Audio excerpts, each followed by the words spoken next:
بسم الله الرحمن الرحيم. السلام عليكم ورحمة الله وبركاته.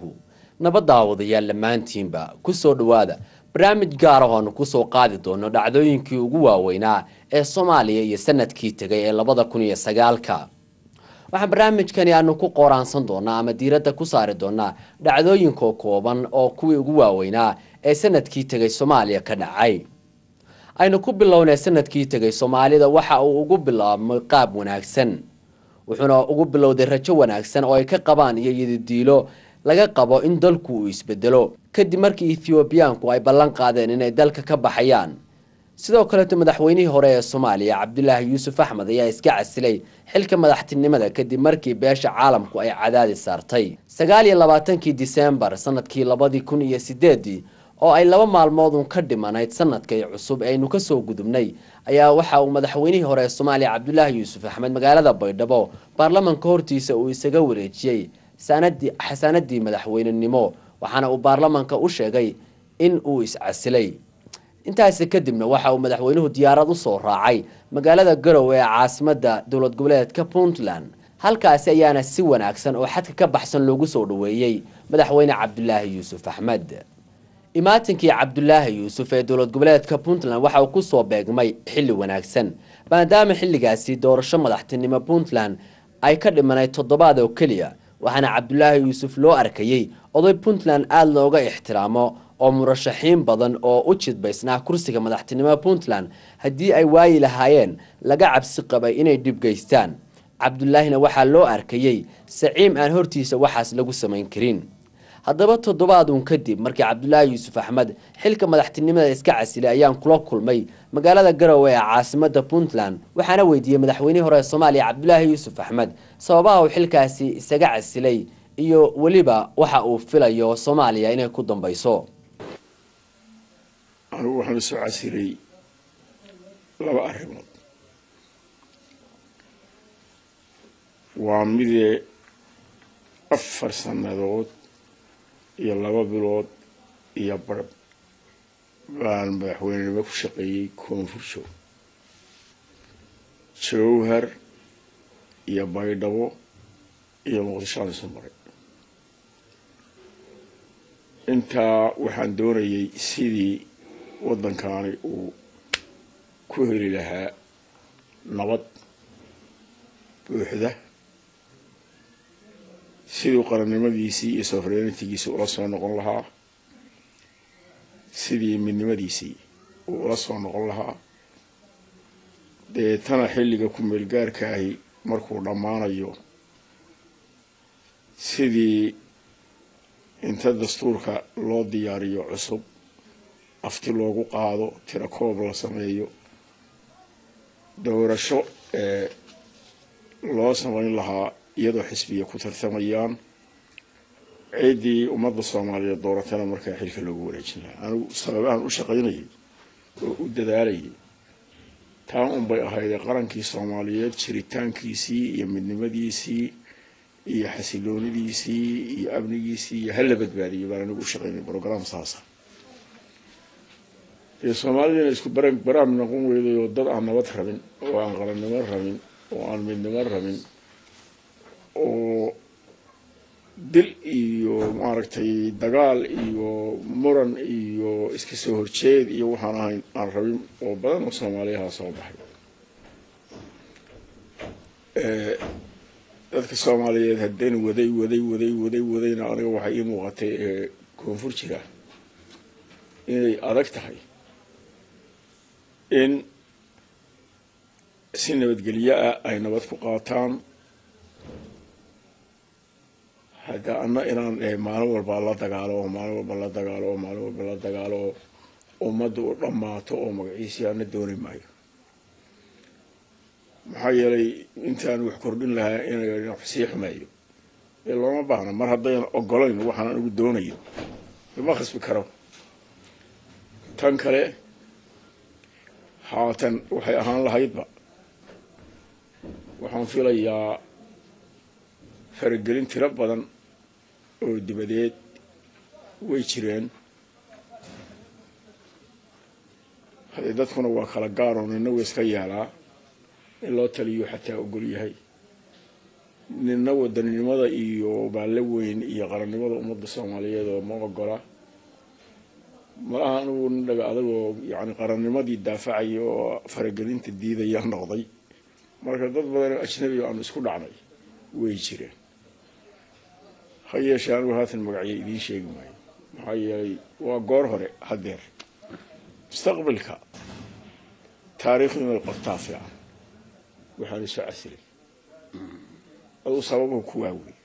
waxaan sidoo kale Cabdullaahi Yuusuf Axmed isla maalintaasi aan weydiiyay go'aamadii ugu adadka ee xafiiska ku soo maray 4 sano ee uu madaxweynaha ahaa iyo sidoo kale 40 sano ee uu siyaasadda Soomaalida ku soo jiray ee la soo dhaafay intaba waa aad baa u mahadsantahay anigu ilaa hadeer aan istiqaalada geeyay horta ninka weligiis fasax qaatay ama nastay mihi كابقمست هذا أنا ويرنا شغل قرن بانجلي هذا أفرت سنة هالجنب بانكوشري ما ننسى نسش وحياة هاي أنت الحبسية كوشري لبيه تبص نضاض حبسية أو كائتال روني وسياسة ليسكو خلافة لا يوحري ومبان نستوى أدبان ونستوى واجس حبسي وهذا إيمان ستو وهذا دلك كجلين دمبي وهذا عويسناين ومدين عويسن أو إنكار قواع أيام كويسن ما قلت حبسي وحكيير مي هذا إسك إيمان ستو مركوا واجا نستي صح أنتي كدم بيسي سيفل ووركي من نسن إلا دجال بس عديه وبالله ده منك يدافع عبارة wixii shir la geliyay oo Soomaalidu dib u heshiisiin loo sameeyo dhan waan ku jiray ilaahi ugu dambeeyay Puntland deewaaniyay in badan madax ka ah deeto wasi madaxweynaha ee dawladda federaalka la ii doortay 4 sano iyo bila ka hor waligay ma nasan bil fasax ma qaadan ka yaayay laakiin hadan mudada yar oo aan xilkii iska wareejiyay aan ini waan naftay fiidkii waan seexdaa waagu aan bariin baan toosaa aniga oo runtii mustariix oo caafimaad qaba oo dabacsan ma garanaysaa صح marka isbedelka durbadiiba waan dareemayaa sidaan ahaa iyo sidaan waanu iminka waxaan is leeyahay warkaale hadda ka hor maxay u garan weyday inaad nasato باش أنت فراك قد إسكندست هذا أنا بان رنتي رالي واقع Cabdullaahi Yuusuf Axmed madaxweynihii hore ee Soomaaliya waxa kale oo aan weydiiyay waxyaabihii ugu yaabka badnaa ee intuu siyaasadda ku jiray soo mara ay ugu yaab badnaa bilowgii inta Congress la igu doortay yaa anigii ninkii madaxweynaha loo doortay Maxamed Cabdi Xaashi barxadda garow inta nala dhigay labadiyadu kali ah waxaana la yiri garabkiina Allah garo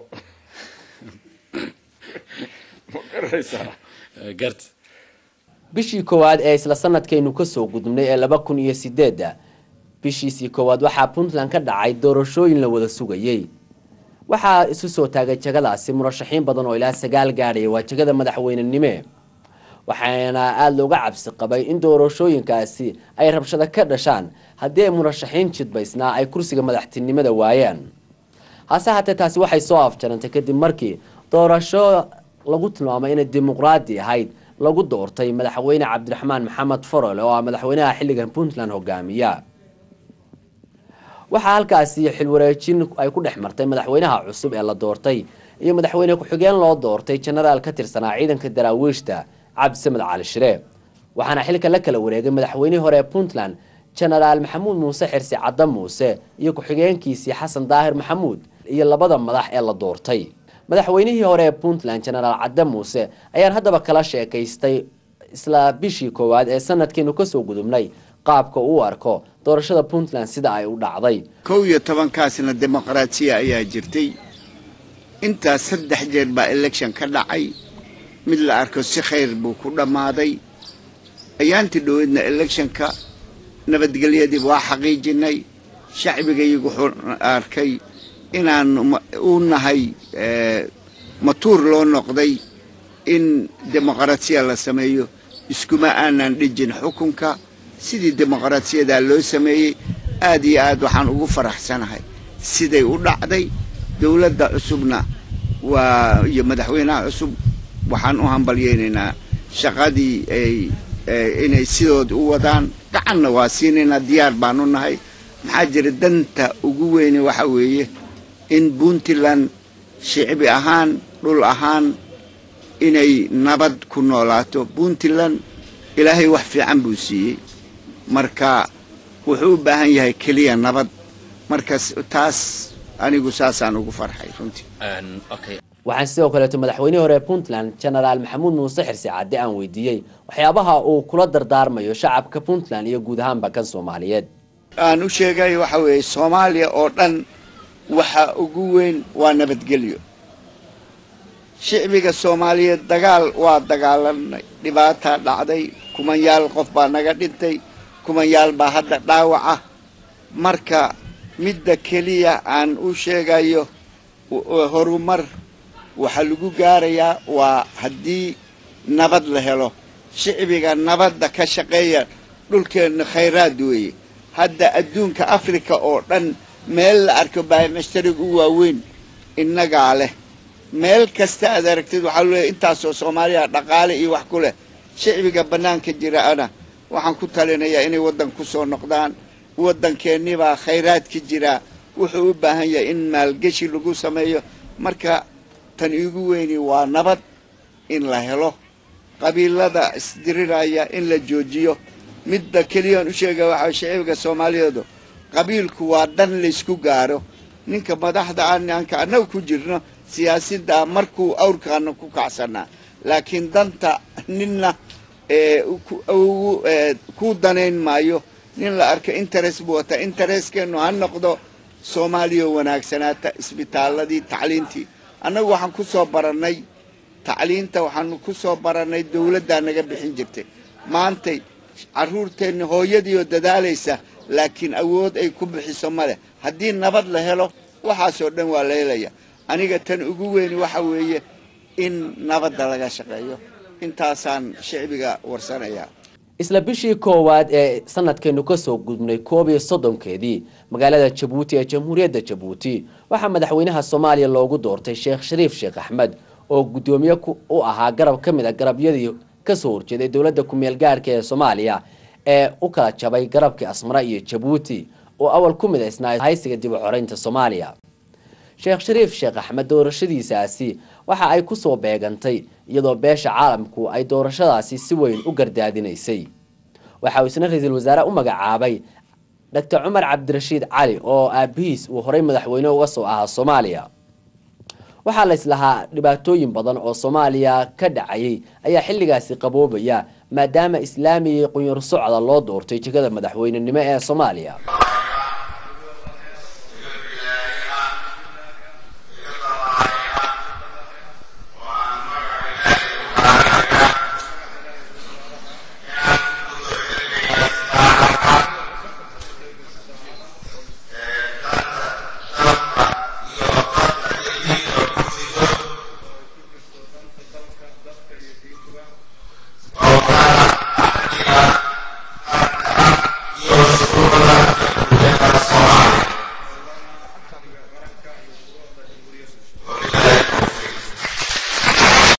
sidaasi waa uu ka sii daray oo waa uu laba kacleeyay ama rabshadihii Soomaaliya ka jiray ayaa cirka isku sii shareeray magaalada Muqdisho waxa ay isaga hor yimid dagaal qaraar ay ku dhaxmareen kooxo islaamiyiin xaq jira iyo dawladda uu hogaamiyo madaxweynaha islaamiga qunyar socodka Sheekh Shariif Sheekh Axmed waxay dagaaladaasi sababeen barakac xoogan oo dadka qaarkiis ay ku tilmaameenba in kuwii xilliga Itoobiyaanku joogeen ay aad uga daraayeen waxa ay Soomaaliya hoy u noqotay sanadkan qaraxyo xoogan oo dhiig badan daadiyay bartamihii sanadkan magaalada Beledweyne waxa lagu qaarajiyay wasiirkii amniga qaranka ee Soomaaliya Cumar Xaashi Aadan safiirkii Soomaaliya ee Itoobiya Cabdikariim Faarax Laqanyo iyo madax kale oo aad u tiro badan iyo sidoo kale nabadoonno gobolka Hiiraan ka soo jeeda oo hotel ay ku shirayeen la isku qarxiyay dhanka Puntland hadeenu u weecanana doorashadii wanaagsanayd ee la ammaanay ee dhacday kadib waxaa la filayay in xaaladda nolosha bulshada iyo ammaanka iyo siyaasaduba ay kor u kacaan hase haatee taasi maanay dhicin guddoomiyihii gobolka Karkaar ayaa la dilay wasiirkii warfaafinta ayaa sidoo kale la dilay taliyihii ciidanka booliska Puntland ayaa la sheegay inuu isdilay xubin ka tirsan baarlamaanka Puntland waa la dilay guddoomiyihii maxkamadda darajada koowaad ee gobolka Barina waa la dilay mas'uuliyiintaasi iyo sidoo kale 7 wadaad oo tabliiq oo magaalada Gaalkacyo lagu dilay dhammaantood si rasmi ah dadkii dilay looma soo qabanin waxayna noqdeen falal ammaan darro oo Puntland ku soo kordhay sanadkeenu ka soo gudubnay ee 2009 Puntland ayaa loo arkay madaxda cusub ee la wareegtay in ay ammaanka gacanta ku soo celin doonaan oo ay wax ka qaban doonaan hase ahaatee waxay xaaladdu ka dartay sanadkeenu ka soo gudubnay sanadihii ku horeeyay sanadkii aynu ka soo gudubnay ee 2009 waxyaabihii sida weyn Soomaalidu ay la socotay waxa ka mid ahayd doodii ku saabsanayd safaaradii Soomaalida oo nin Hindi ah la sheegay in laga iibiyay horaantii 9-maadkii doodaasi safaaradda Soomaalida ee Nairobi dadaal dheer ayay u gashay waxayna maxkamadaha waddankani Kenya gaar ahaan maxkamadda sare ee dalkani ay dacwadda doodaasi qaaday sanadkeenu ka soo gudubnay dhowr jeer waxa la dhowrayay markii hore in intaanu sanadkii 2009 ku dhamaanin dooda dacwadaasi lagu dhawaaqo oo Soomaalidu rajo weyn ka qabtay in iyaga loo xukumo haddaba safiirka Soomaalida ee magaalada Nairobi Ambassador Ali Americo ayaa wariyahayga Cabdirashiid Maxamed Xaashi Duqo waxa uu weydiiyay arrinta safaaraddaasi meesha ay ka gaadheen ama horumarka ay sanadkii la soo dhaafay ka sameeyeen dooda ku saabsan safaaradii hore ee Soomaalida safiirka arrintaasi iyo arrimo kale ka hadlaya waxa uu sheegay bismillaahir rahmaanir rahiim waxaan markale u mahad celinayaa bahda ETN on siisay fursadan maanta waxaan marka hore inaan ummadda Soomaaliyeed meel kasta ku nool yihiin gaar ahaan ummadda Soomaaliyeed ee ku nool Kenya inaan ugu rajeeyo guul bashbash iyo barwaaqo iyo nabad waddankeena ka dhalata sanadka cusub ee hijraha 1431 iyo sanadka cusub ee dhalan doona 2010 waxaan ilaah ka baryayaa in waddankeena nabad ka dhalato in waddankeena dhibaatadan ka baxno in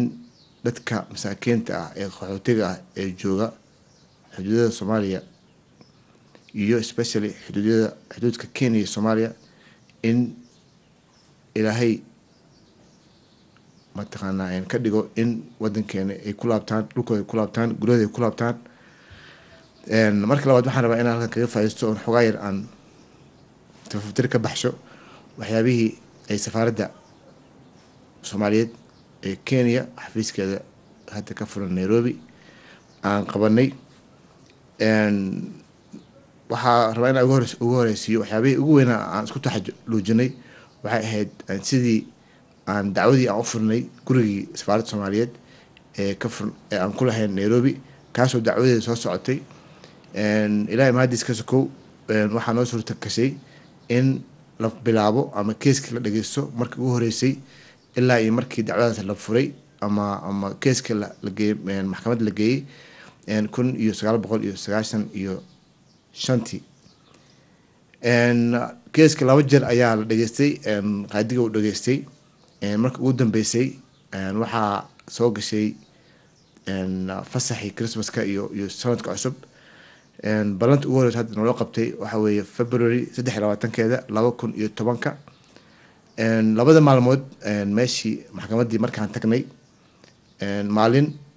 waxay labada maalmoodba waxa aad iyo aad meesha u yimid jaalida Soomaaliyeed dad ka tirsan oo qiirad iyo xamaasad soo qaaday oo meesha soo buuxiyay ayagoo mataqaanaa doonayay inay ka qayb qaataan guusha aan heli doono oo ah in guriga aan helno anigoo rajeynayo in insha Allah tacaala gurigaas aan soo celin doono calankeena aan ka taagi doono anagana xafiiskeena aan ka guuri doono gurigan hadda aan joogno xafiiskan oo kirada ah waan u guuri doono gurigaas anaga aan leenahay waxaa kaloo jiray sanadkan in aad ogtihiin in mataqaanaa ay December 3 ay ahayd maalin aad murugo u leh maalintaasoo ahayd maalintii arday fara badan Soomaaliyeed waalidiin wasiiradii ay ku dhinteen qaraxii midaameeska ahaa ee ka dhacay Hotel Shamu ka safaarad ahaan waxaan qayb ka qaadanay in intii dhaawaca ahayd uu ku jiro wasiirka sportiga lagu daaweyn waayey xamar inaan usoo qaadno Nairobi waan isbitaal aqaqaan halkan la yiraahdo ee Nairobi ku yaalo aan keeno lagu daaweeyo kadibna aan ka shaqeyno anagoo dowladdeena kaashanayno noo suurta gashay in dadkaas kulligood 19-koodaba dowladda boqortooyada Sacuudiga ay ballan qaaday inay lagu daaweeyo Riyadh diyaaradda keentay alxamdulillah rabbil caalamiin inoo suurta gashay in kulligood hadda la geeyo Riyadh halkaan lagu daaweeyo waxaan ilaah ka baryaynaa in kulligood ilaah caafimaad uu siiyo si dhaqsahan mataqaana u bogsadaan waxaa kaloo sanadkan noo suurta gashay in Mombasa aan la kulmay jaaliyadda Soomaaliyeed ee reer Mombasa oo mataqaanaa aad iyo aad ii soo dhaweeyey anigana hadda shirkeena kadib cashada ahaa u ballan qaaday in safaaradda ayna ku ekaan doono Nairobi keliya ay Mombasa xafiis ka furi doonto maadaama ay dad badan Soomaali halkaan degan yihiin anagana aan mataqaanaa Mombasa tagi doono dadkana dhibkooda iyo waxyaabaha ay u baahan yihiin meesha ugu xalin doono waxay ii sheegeen in haddeertaan markasta markay waxyaaba u baahan yihiin baasaboor ama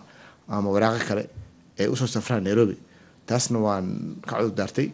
haddana waxaan u ballan qaadnay insha Allah tacaala sanadka cusub in xafiis laga furo Mombasa kaasoo u sahli doona dadkaas fara badan ee Soomaalida halkaa degan ganacsatada ardayda qaxootiga in aan u sahlno wax kasta ay u baahan yihiin hadduu leeyahay waxaa kaloo sanadkan jiray in mataqaanaa shirar fara badan oo madaxda hay-adaha Soomaalida madaxweynaha gudoomiyaha baarlamaanka ra'iisul wasaaraha wasiirada iyo xildhibaanadaba aan u fududeynay in shirarkooda ay ku qabsadaan safaaradda Soomaaliyeed ee Nairobi dhexdeeda markay la kulmayaan hay-adaha safaaradaha ama hay-adaha deeqaha bixiya kaasoo sharafteena mataqaanaa aan aaminsanahay inay soo celinayso markii safaaraddaada lala kulmo anigana ka safaarad ahaan wixii kalaankeena waxaan u sahlnay in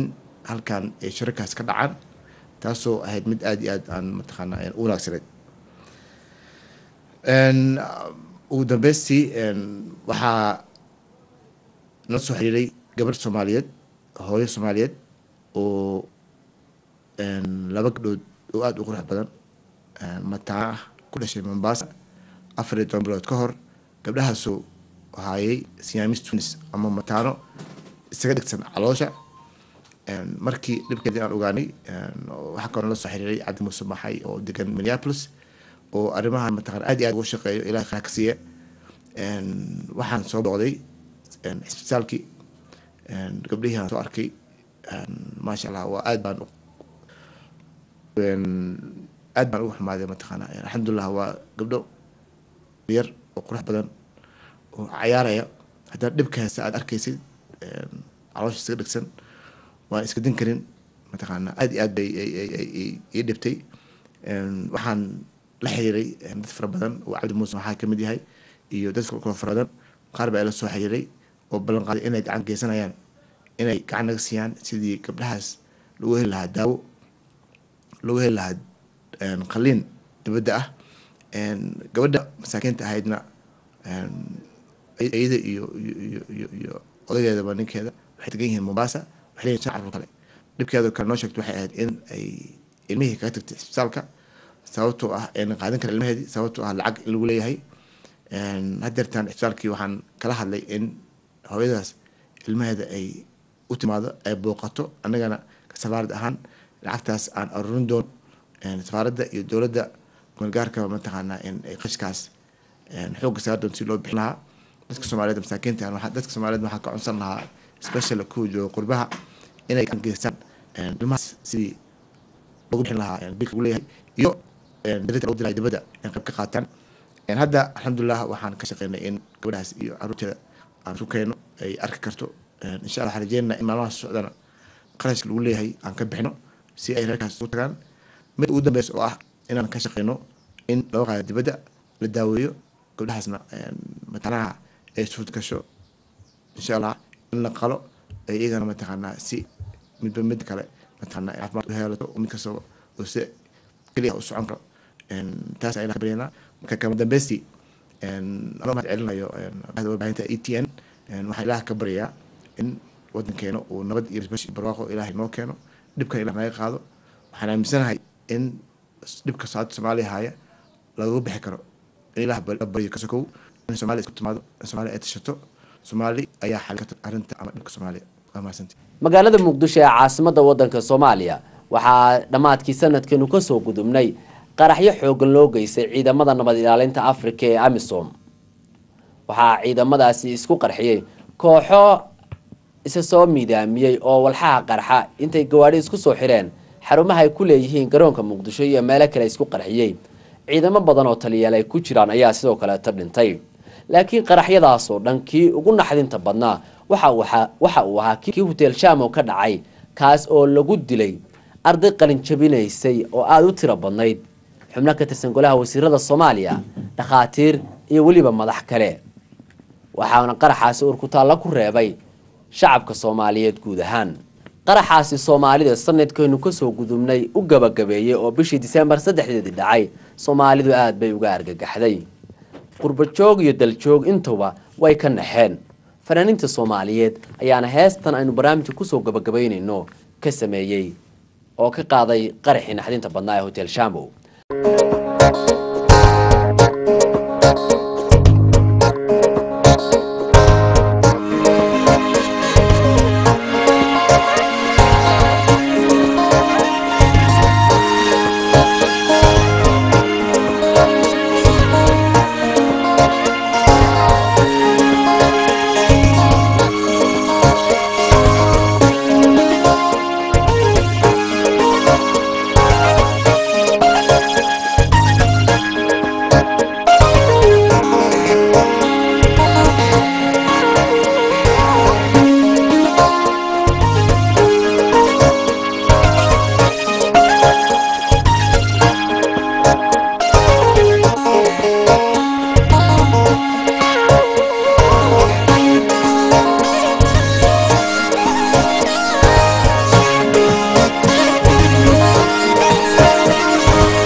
قمرنا ما يدافع